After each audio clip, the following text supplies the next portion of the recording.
Episode 1.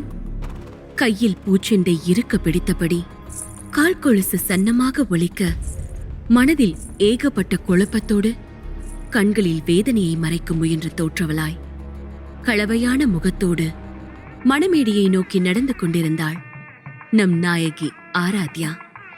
இங்கிருந்து பார்க்கும்போதே பட்டு வேட்டி சட்டையில் தன்னுடைய கற்பனைக்கு அப்பாற்பட்டு பிரமிப்பூட்டும் அழகோடு நிமிர்ந்து கம்பீரமாக அமர்ந்திருந்தான் அவளின் மாமன் அபிமன்யு. அவனை பார்த்தால் அவளின் மனம் வெயிலில் ஐஸ் கட்டியை வைத்தது போல் உருகிவிடும். அந்த அளவு காதல். மனம் முழுக்க அவனின் எண்ணம் மட்டுமே. அவனுக்கே மனைவியாக போகிறோம் என்கிற மகிழ்ச்சி துளிக்கூட அவளுக்கு இல்லை. கால்கள் வலுவிழந்து பின்னிக்கொள்ள அவனை நெருங்கும் தூரத்தை அதிகப்படுத்த முயன்றாள். வெரசா நடப்பில்ல என்று அவளின் தாய் சீதா சிறுசிறுக்க அவரை ஒருமுறை திரும்பி பார்த்தாள். இது சரிதானம்மா என்று கேட்டாள் தவிப்போடு. சரியாதான் வரும், நீ போப்புள்ள என்று பயத்தோடும் பதற்றத்தோடும் கூறிய தன் தாயை வேதனையாக பார்த்த ஆராத்யா அவள் கையை பிடித்து முண்டுக்கு தள்ளவும் பட்டுப்புடவை சரசரக்க நடந்து வந்து அவளின் மனமுழுக்க நிறைந்திருக்கும் அபிமன்யு பக்கத்தில் அமர்ந்தாள். அவளின் மெல்லிய வாசம் காற்றில் தவழ்ந்து வர அவளின் அருகாமையை புதிதாக உணர்ந்த ஆடவன் இறுக்கம் தளர்ந்து அவள் மேல் வீசிய மஞ்சள் வாசத்தில் இழுக்கப்பட்டவன் பவி என்று மனதை மயக்கும் குரலில் அழைத்தான். தலைகுனிந்து அமர்ந்திருந்த அவளுக்கு அவன் கூறிய பெயர் காதில் ஈயத்தை காய்ச்சி ஊத்தியது போல் இருந்தது. நான் பவி இல்ல மாமா, உங்களுக்கு துரோகம் செய்ய போற பாவி என்று மனதில் நினைத்து கீழ்த்தாடையை கடித்துக் கொண்டவள் பேருக்கு கூட அவனை பார்த்து சிரிக்க முடியாமல் தோற்றுதான் போனாள். அதன் பிறகு அவன் பக்கம் திரும்ப கூட இல்லை. கடவுளே, இது சரியா? என் காதலோட அர்த்தம் அபிமமா. ஆனா இப்ப நான் செய்யறதுன்னு துரோகமா? இப்பவே இதை நிராகரிச்சா என் காதல் தோத்து போயிடும். ஆனா மாமா மனசுல நான் உயர்ந்திருப்பேன்.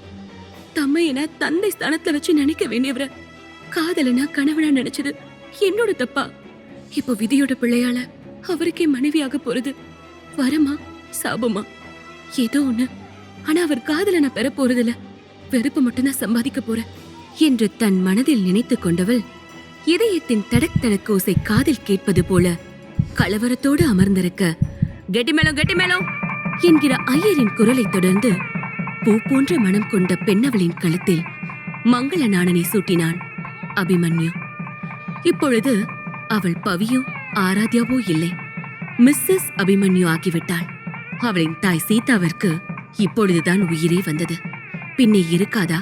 ஒன்றாக பிறந்த இரட்டையர்களில் மூத்தவள் மணப்பெண் ஓடிவிட அவளைப் போலவே இருந்த சின்ன மகளை மானம் கௌரவம் ஊரில் 4 பேர் 4 விதமாக பேசுவார்கள் என்று கண்மூடித்தனமாக சுயநலமாக யோசித்து ஏதும் அறியாத சிறு பெண்ணை மணவாழ்வில் தள்ளியாயிற்று. இனி அவள் வாழ்வாளோ வாழ மாட்டாளோ? இப்போதைக்கு திருமணம் முடிந்து விட்டது, பாரம் குறைந்து விட்டது என்கிற நிலையில் நின்றிருந்தார் சீதா. ஆனால் அக்கினி குண்டத்தின் எதிரில் அமர்ந்திருந்த ஆராவிற்கு அப்படியே அதில் எறிவது போன்ற நிலை. தான் உயிருக்கு உயிராக, ஏன் உயிருக்கும் மேலாக நேசிக்கும் ஒருவன் கையில் தாலி வாங்கியும் அவன் தண்டை நினைத்து தாலியை கட்டவில்லை, தன் மூத்த சகோதரியை நினைத்து கட்டியிருக்கிறான் என்கிற நினைப்பே அவளுக்கு கசந்தது.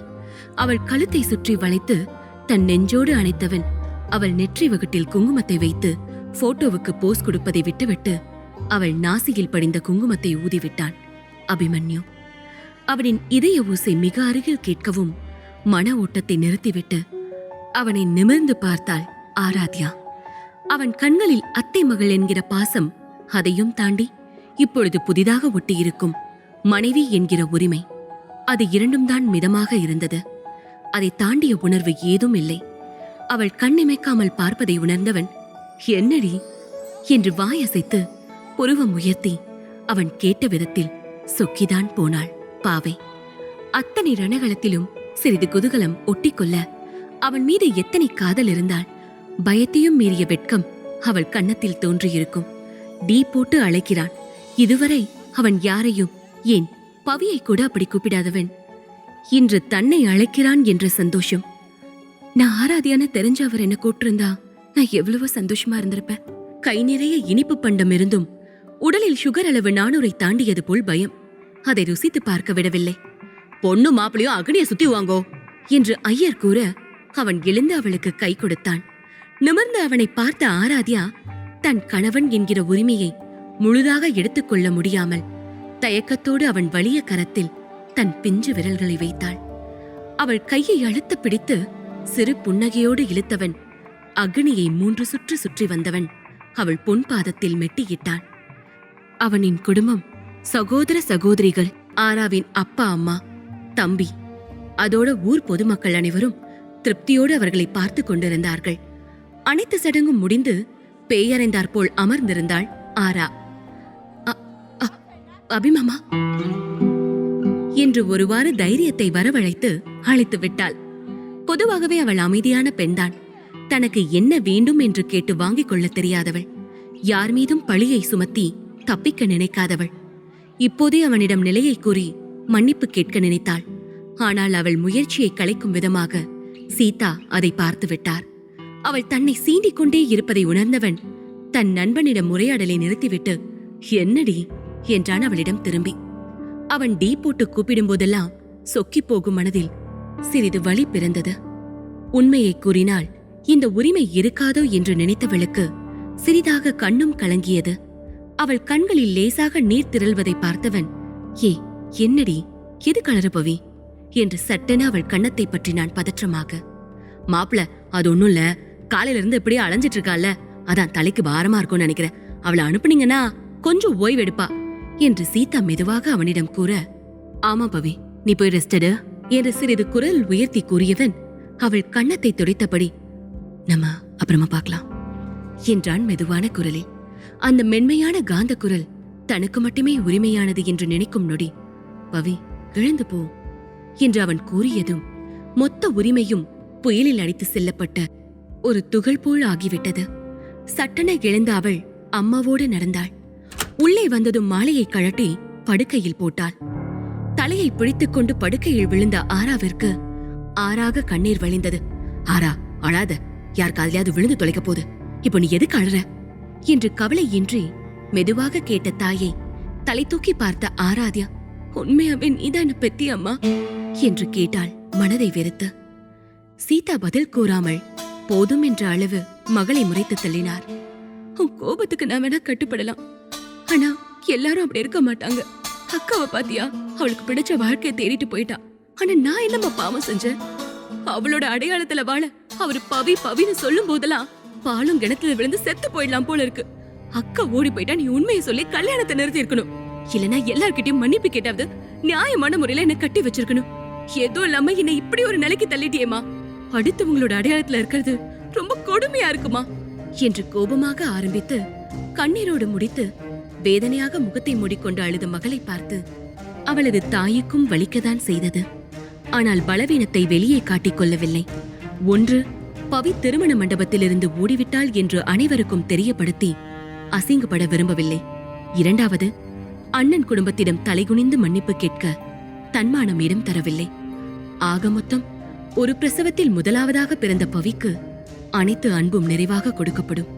இரண்டாவதாக பிறந்தவள் இலவசமாக கிடைக்கப்பட்டவள் போல மதிப்பு குறைவு என்பது சீதாவின் எண்ணம். அதற்குள் கதவு தட்டப்பட, வாயமூடு ஆரா என்று அவளை முடிந்த மட்டும் அடக்கிய சீதா கதவை திறந்தாள். அபிமன்யுவின் அம்மா வள்ளி நின்றிருந்தார். சீதா, டைம் ஆச்சுமா, இப்ப பிள்ளைங்களை அழைச்சிட்டு போனதான் விளக்கேத்த நேரம் சரியா இருக்கும் என்று புன்னகை முகமாக கூற, இதோ அண்ணே, நீங்க போயிட்டே இருங்க, நான் அழைச்சிட்டு வாரேன் என்று சிரித்த முகமாக கூறிய சீதா சட்டென கதவடைத்து மகளின் முகத்தை துடைத்து விட்டாள். அடுத்து தன் தாய் என்ன வெடி போட போகிறாள் என்கிற முகத்தோடு அவரை பார்த்தாள் ஆரா.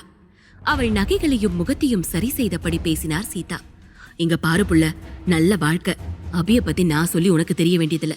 தங்கமான பையன். பவி ஓடி போயிட்டான்னு சொல்லியிருந்தா வள்ளியோட அண்ணன் பொண்ணை கட்டி வச்சிருப்பாங்க. ஒரே நேரத்துல நல்ல மாப்பிளையும் போயிருக்கும், மரியாதையும் போயிட்டு இருக்கும்.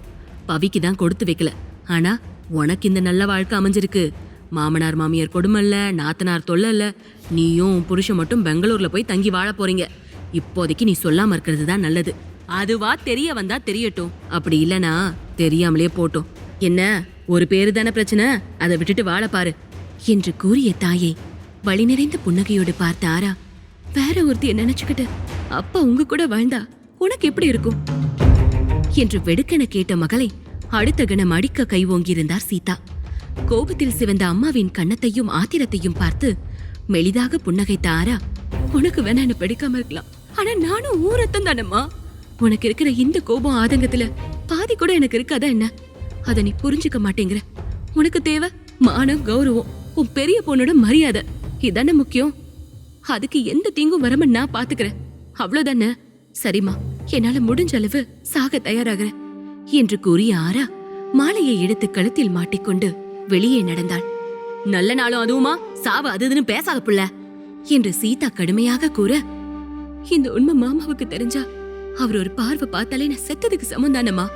இப்ப உனக்கு புரியாது, ஒரு நாள் நடக்கிறப்ப கண்டிப்பா தெரியும் என்று கூறியவள் கதவை திறந்து கொண்டு உள்ளுக்குள் அவளின் மாமனை காதலிக்கும் மாறாவாக வெளியே பவியாக நடந்து சென்று அவனிடம் நின்றாள். என்ன, ஒண்ணு முடியலையா? வீட்டுல போய் தூங்க என்று கூறியபடி காரில் ஏறிய அபிமன்யு ஆரா ஏறியதும் அவள் தலையை தன் தோளில் சாய்த்துக் கொண்டாள். அவளின் முதல் பயணம் அவனோடு தொடங்கியது. ஆனால் முடிவில் அவன் ஆராவோடு இருப்பானா என்று பார்ப்போம்.